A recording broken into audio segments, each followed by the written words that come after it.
Hello everyone, welcome back to Allcarnews, and we are here with this epic Grand Cherokee Summit Reserve in the L. Of course, that's a long wheelbase. Of course, you can also see this insane hydro blue metallic paint job. We have the high altitude package, which darkens out all the trim, and I've really been enjoying this SUV over the past week and a half. Huge thanks to Jeep for letting me check out this big SUV for this time as well, and boy do I have a lot to say about this thing. Not only does it look really cool, it drives fantastically. It genuinely did blow me away in that department, and the amount of technology, features, comfort, and luxury you're getting in this thing for around $75,000 truly is, I think, actually worth this kind of price tag. So let's dive in. I'm going to show you guys all the cool features of this SUV, as well as why I think it may be worth this price. Okay guys, you joined me here today on a very unusual type of weather. We are in New York, but we are having a whole bunch of wildfire smoke coming down from Canada, so apologies if the video is a little bit foggy, but here we have the Grand Cherokee L Summit Reserve. And of course, in this higher spec trim, we're coming in around $75,000 to $76,000. You can also get a V8 option. You can also get some rear seat entertainment systems. That's pretty much all that this model is lacking. And hopefully coming soon, we'll get some new engine options, maybe in the next model year or the following model year. This thing has really impressed me over the week. Now, under the hood, we have the 3.6 liter Pentastar V6 engine. This is making around 290-ish horsepower. Towing is around 6,500 pounds. If you opt for the V8, that will increase. This is paired to a ZF 8-speed automatic gearbox. We have a Quadralift air suspension on this one, which is an absolutely really good system. It really did actually impress me this week with ride quality. And we also are having a whole bunch of different drive modes to kind of adjust the different lockers and to adjust the transfer case and everything on different off-road conditions. We'll be mostly on-road today for this review, but we'll definitely be checking out all these really cool features in the Grand Cherokee. Let's dive in. So everyone, if you didn't know already, this new Grand Cherokee, of course, just came out around 2 years ago on an all-new, ground-up new platform after the previous Grand Cherokee was on sale for a pretty decent long time. Now, this is also the new Grand Cherokee L, which has been a huge success for Jeep. I see these things everywhere in mall parking lots and school parking lots, but they do have some off-road capability, and they also can be super luxurious vehicles. Right here, I have the all-new Jeep key, which feels very premium, and since I have had experience with new Maserati keys, they're also very similar. You can see the Jeep logo right here. It has a nice weight to it as well. This is nice polished metal sides. This one has this really cool leather Jeep key tag on it. We can see we have an auto stop start, remote stop start, remote controls for your rear tailgate, as well as unlock, lock, and panic button controls. A very nice key, actually. I do like it. And of course, you have keyless access. Unlocking the vehicle, of course, you can just walk right up to it, and does have power folding mirrors. And this one has the full LED lights, so we have this really cool LED lighting signature up. And I really love and have grown to love the new design on the this current generation Grand Cherokee.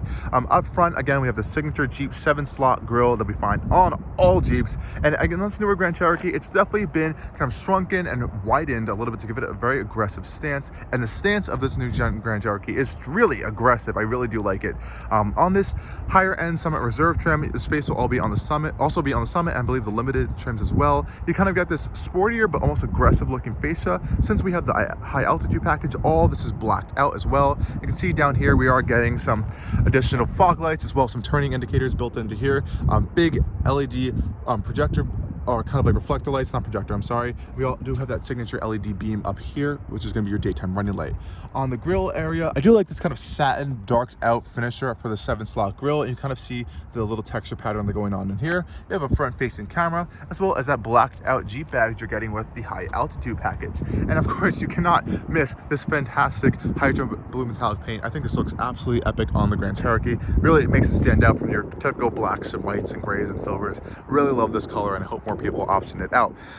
Since we do have the high altitude package, we are getting a full body colored trim and everything, including around the fenders, so you can see the body painted fender liner around there. And I love these high altitude package exclusive wheels. It's kind of like this brush gray metallic finish. Looks really premium, really helps tie in the whole package together. There are different wheel options depending on which package you are getting though. I think these look really fantastic. Now coming out to the rear, I think this has been a little bit more of a controversial design for some people. I've come to grow to love it over time. If you do get the 5-seater Grand Cherokee, the shorter wheelbase one, this whole C-pillar looks a little bit different than what we're seeing on the L, but nonetheless, I think it's pretty clean. Since this is an L, I want to check out the rear trunk space for you guys to show you the amount of cargo that you can carry in the Grand Cherokee L. Now, as with a lot of vehicles these days, there are a host of ways to get into your trunk. I'm just going to open it right now with the key fob, so I can just press it 2 times and the rear hatch will will open up for you, fully powered, of course, in this version. And of course, there's a button you can press on there as well from the inside as well. And you can see right now we have the third row up. You can see 2 passengers in the third row, 2 in the second row, as we have captain's chairs there, and 2 captain's chairs, of course, in the front cabin. Now back here, you can see you have a pretty decent low-ish kind of height for your load in. So we have a little bit of a scuff plate right here. You're also getting this little Jeep mat right here, which is nice. And you do have some more additional storage under this little cubby over here with a jack as well. There is some nice storage on the sides as well, so you can store some little things there. You have your subwoofer built in here, so we have this Macintosh 19-speaker audio system here, which is okay. We'll get into that a little bit later. Some LED lighting back here, and we have some nice controls and tie downs as well to power all your seats. So there are power folding seats, so we can push down these rear seats by pressing these buttons right here. A quick release. Take a little bit of time to slowly go down, but they do eventually go down, and they will lie flat for you, which is pretty nice. I do like that feature. And you can also fold the second row down with these buttons as well, and those go a lot quicker. So now you get to see kind of like all that space you get in here. Now, since we do have the captain's seats in the second row, we are going to have this big fixed center console that unfortunately cannot be removed. I personally would not have that. I'd rather have a bench seat so you can kind of fold the seats flat down. Though these captain's chairs are really nice and they're heated and cooled. Like I said, we'll get into it a little bit. Again, this storage space is pretty big. It's definitely not class leading, as this is a rear-wheel drive platform, so you might have a little bit less room back here for all the drivetrain stuff. As you also have air suspension components back here as well, built into the trim, so that may be taking up a little bit more space than you may think, but it's a pretty big opening, especially when you have all the seats folded down, and you get a nice tour of that beautiful cabin. So now I'm going to show you guys on the inside on the second row, so I can kind of give you guys an idea how nice those seats are.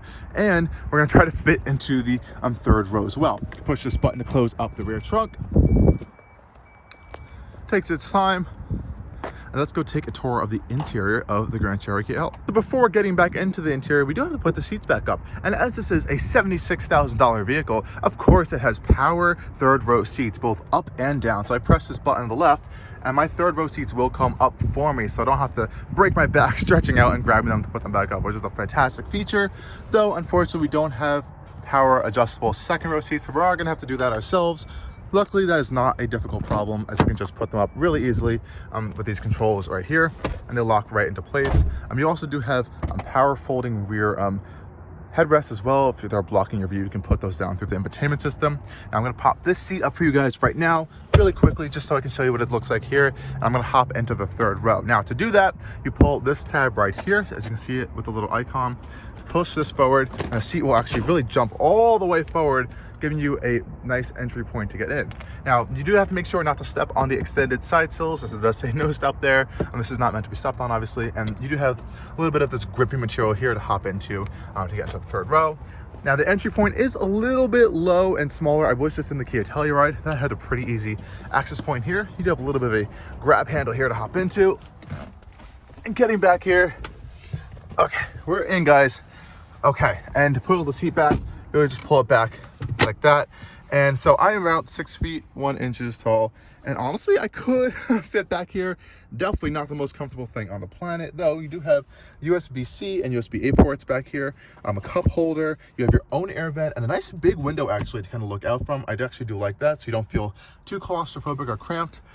You also have that on the other passenger side as well. And you can also see back here the interior passenger camera, which you can see all of the passengers in the rear and kind of like zoom in on them to see. I guess if you have kids or babies or something, you can kind of check in on them, which is kind of cool. Getting out of here, it's just as easy. You just pull this forward, push the seat forward. It really does go pretty far forward as well, and you have a big kind of exit point right there. Getting out, it's a little bit more difficult. You don't have as easy of a grip space, so you kind of have to grab on the side of the vehicle and kind of make your way out.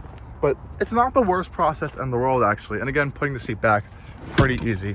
This goes right back in there and clicks right back into place. Okay, guys, now what about this second row captain's chair situation? Let's take a tour of that right now. And automatically, you just draw your eye to these beautiful door panels. They are completely covered in this gorgeous Palmero leather from head to toe. And I do genuinely mean that. Up here, we have the leather. Up here, all the way down to the absolute bottom piece. This is stitched leather with that contrast brown stitching. Really high-end features, and you can see it across the whole door panel. This truly is like a luxury vehicle. You're not going to be finding this in some of the more mainstream competitors. And let's hop in to take a bit of a closer look on this second row captain's chair. And I have to say, the door closing sound on new Grand Cherokees is super solid. It almost gives like truck or like G-Wagon vibes. So take a listen to this. It's a really nice solid thunk to it and a nice locking sound. Now I can adjust this seat with a manual control back here, so I can pull it back. Now this is as far as it can go back that way. I can also recline it a little bit, so I have a little bit more space. And it's actually pretty comfortable back here. You do see some illumination down there as well. And we do have a little bit of a storage cubby on both sides, which is nice. Very nice and soft and padded. And the whole back of the seat is actually completely wrapped in leather. And there is no plastic back here that you can kind of visually see on these seats, which I think is a really luxurious feature.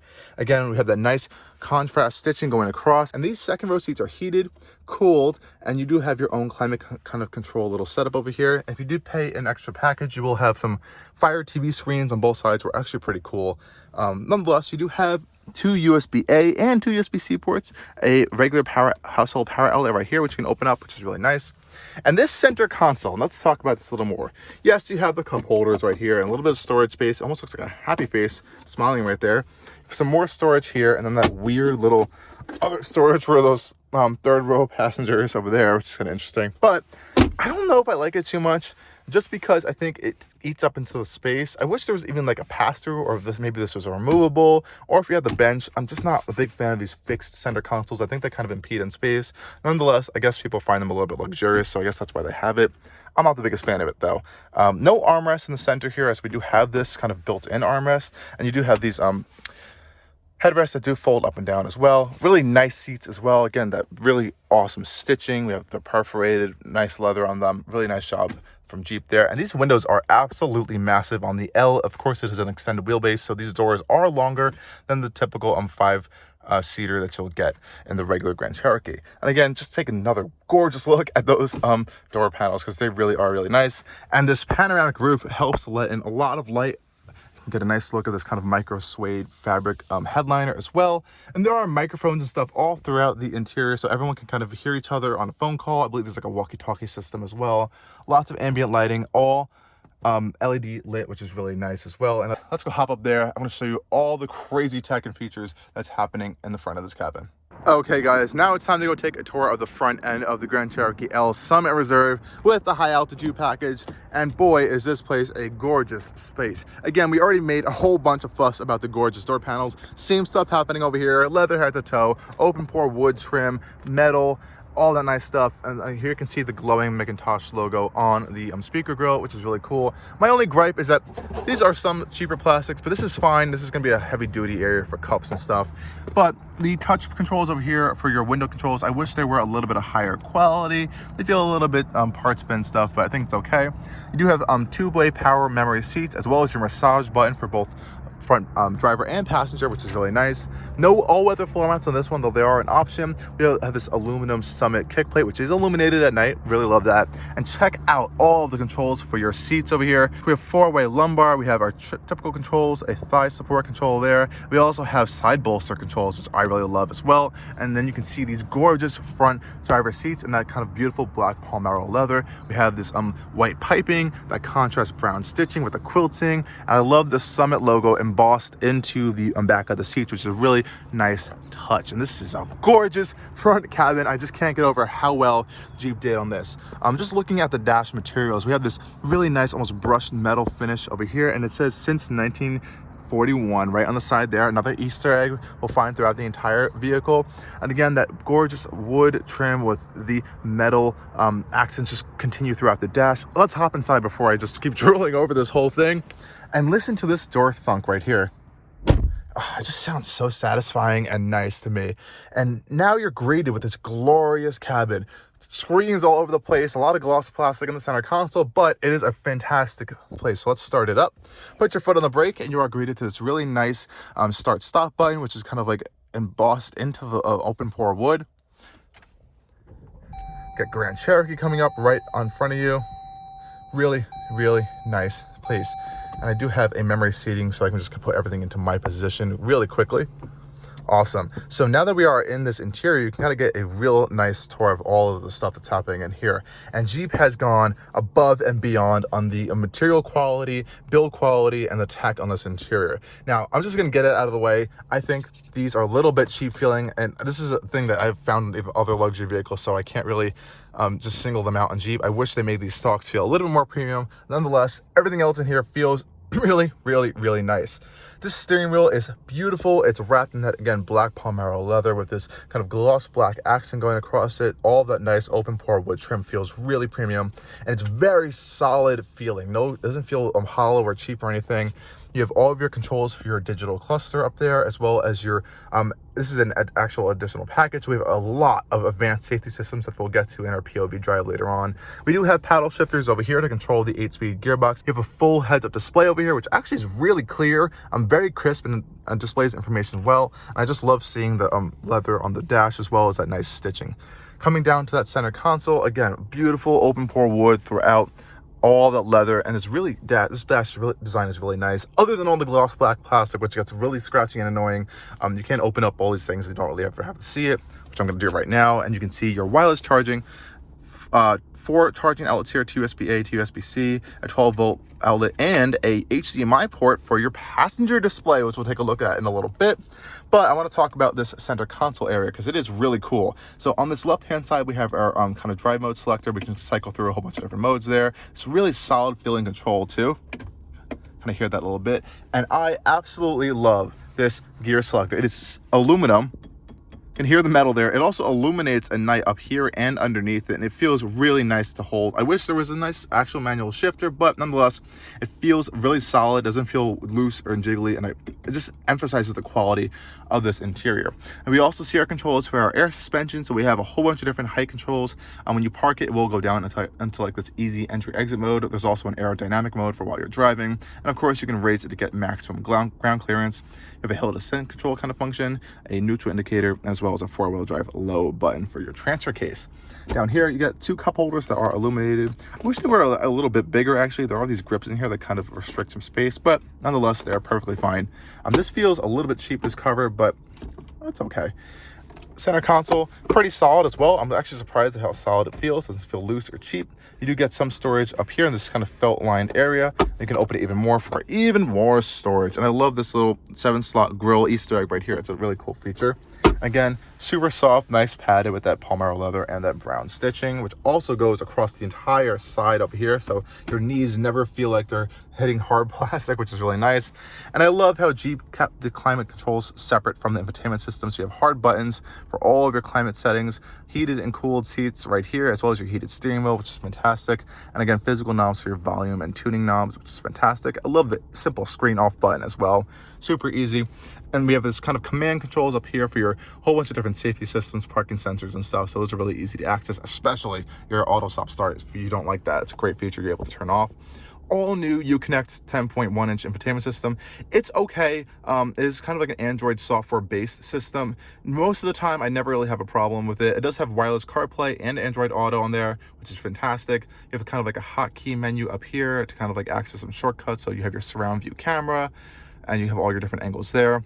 You also have a top view interior fam cam, which you can see all passengers and kind of zoom in on all of them as well, which is a little bit creepy, but I guess if you have kids or like kids in baby car seat or something, you kind of want to check in on them. You do have that option there. You can go deeper into the comfort controls, so you can check out your different layers of your massage system going here, which actually is pretty decent. You have different controls for a different type of massage and the intensity of the massage. Really love that stuff. You also have your front and rear climate controls built into this screen over here. Built-in navigation is decent, but I honestly haven't really used it. I've just been using Apple CarPlay, and it does display that information here as well as in your heads-up display when I've used Apple Maps. So that's pretty cool.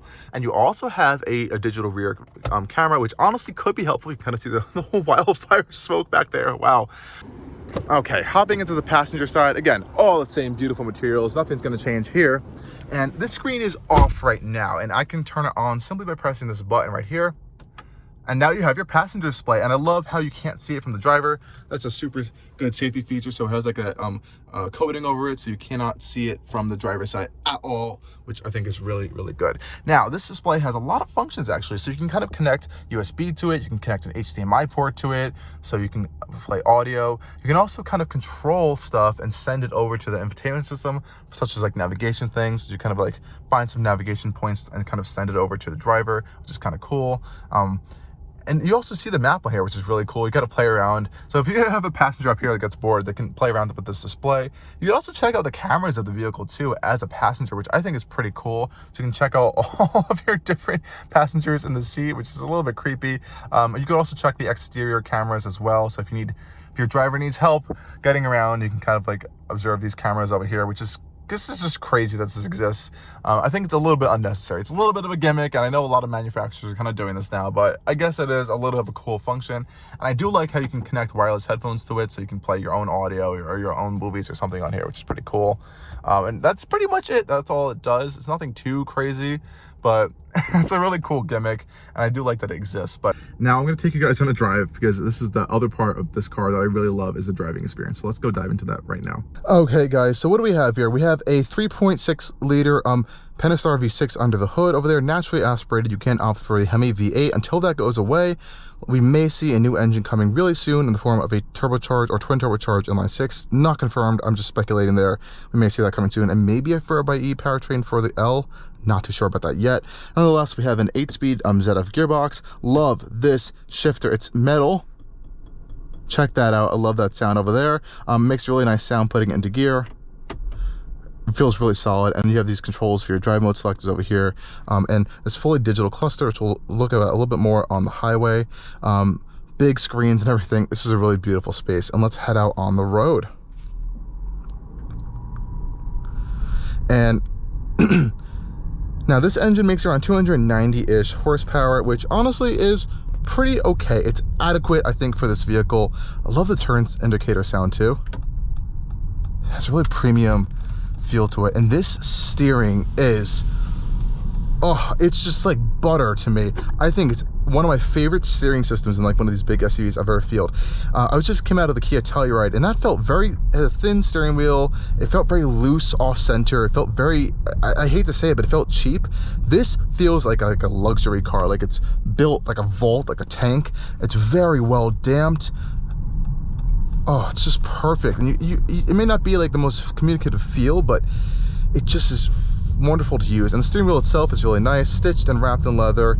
These buttons are a little bit dim, I will say. Even with the headlights on, you really have to be in like the pure dark to see them. I wish they're illuminated a little bit higher. There's a little bit of some inconsistencies about illumination with some buttons and switchgear here. Nonetheless, it is still a pretty nice space. This engine has a nice grunt and sound to it. You know, it's the tried and true Pentastar.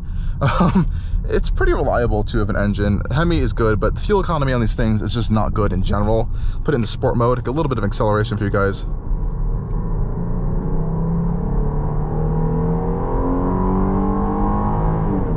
It has a nice sonorous sound to it too.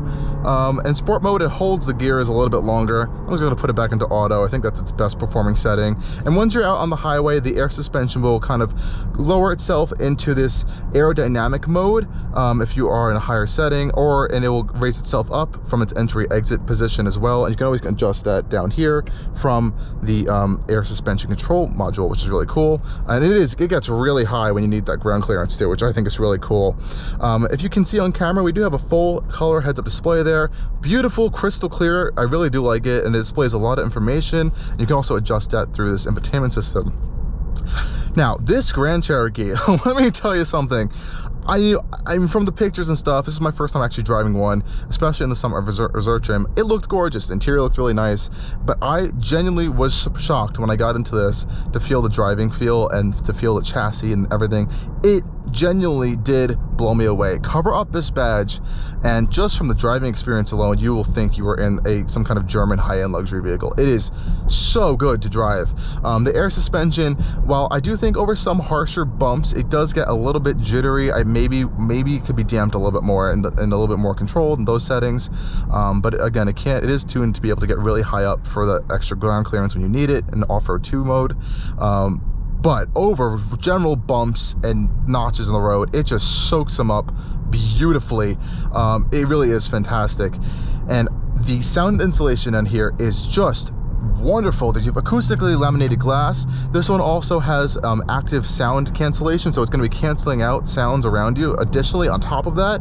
So it is really quiet on here, especially on the highway. This thing is a wonderful cruiser. To activate it, you can be in any screen, and you can simply just turn on your cruise control button easily right here, press this little center button to turn on steering assist and everything, and you'll have these kind of green indicators will appear into your, let me just set the speed. These little green icons will appear on the side over here to let you know it's active and ready. I absolutely love that. That's a really cool indication that you are in this mode. And I'm gonna pop it right now into the screen. We'll kind of display what I'm seeing in the heads-up display for you guys. Now, if you can see me circling through this, you'll kind of understand how I've had some issues finding some stuff in this infotainment system because it is a little bit cluttered sometimes. Here it is. Okay, so we are in here, and a little Grand Cherokee will pop up in here if it detects there's a car in front of us, which is really cool. Really easy controls to adjust your following distance and your speed. If you hold it down, you can adjust it up and down, which is really cool. But there's a cool little screen in here that will kind of show your... This app screen has been the most annoying glitch I've seen. If you can see what's happening right now, every time I try to go to the app screen, it like loads to something else. That's literally the only issue I've had with this infotainment system. Here it is. It just shows like the decibel output, which is kind of funky. I usually just keep it in Apple CarPlay though, and this screen generally works completely fine. You also have a passenger screen which you can turn on and off with this button. You can't see it from the driver's seat really, but if I move the camera over there, you can see it's on, and passengers can enjoy that, which is fantastic. And we're on the highway and in the Grand Cherokee, and you may be able to hear how quiet it is in this interior. It's pretty silent. And we have the panoramic roof half open with the shade. If I do close it, it gets a little bit more quiet here, which is really nice. And this thing really is a cruiser. Like I said, pop on the massage, put on some tunes, keep your heads-up display in front of you.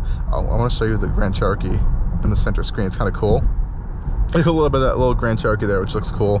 Now, it's definitely not any sort of like sporty type of vehicle at all. And you can see me, I'm not driving it in any kind of like canyon carving way because it's not meant for that. But if you want something like that in this class, that's not like a super uber expensive German vehicle, go straight to the CX-90 from Mazda. That thing drives, wow, fantastically. It drives well. It's more of a driver's car. It doesn't have any of the off-road props that this has. You have like a full-on locker, you have that air suspension, you have all these modes that are really going to give you that traction off-road if you need it, as well as the off-road pages. But so, you know, sporty dynamic stuff, not for this vehicle. But that's not to say this thing does not handle well. It does handle well. The air suspension and the suspension itself just doesn't, it really doesn't feel like you have that super large amount of body roll. It very is good at handling and composing the vehicle around tight turns. I never feel like it's like rolling over or anything, and I did feel that in the Telluride. I felt like it was a little bit like all over the place. And sure, this isn't as big as that car. It definitely feels like a well-sorted chassis, and things are all working together and working well. So I do have to give them a huge amount of props on that front as well.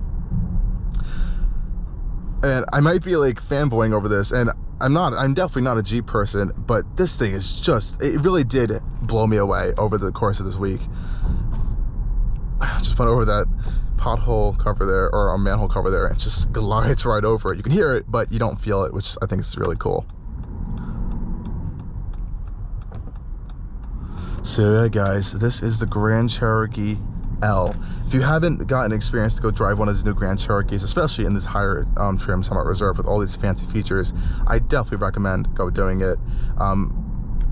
It's a blast. If you can't swallow the $76,000 pill that this one's coming in at, these do start down in the high 40s, low 50s. You can get a pretty decently equipped Limited or an Overland, and it's still going to be a good buy. And there's a reason why you do see these all over the place, is because they're just popular. They do it all. They have the cool style, and they have the tech now, and the luxury and the refinement that I think people are looking for. Anyways, guys, thank you for joining me on this drive and full review of the Grand Cherokee L Summit Reserve. Huge thanks to Jeep for letting us drive this for this even extended period of time, and stay tuned as always for more coming from Allcarnews.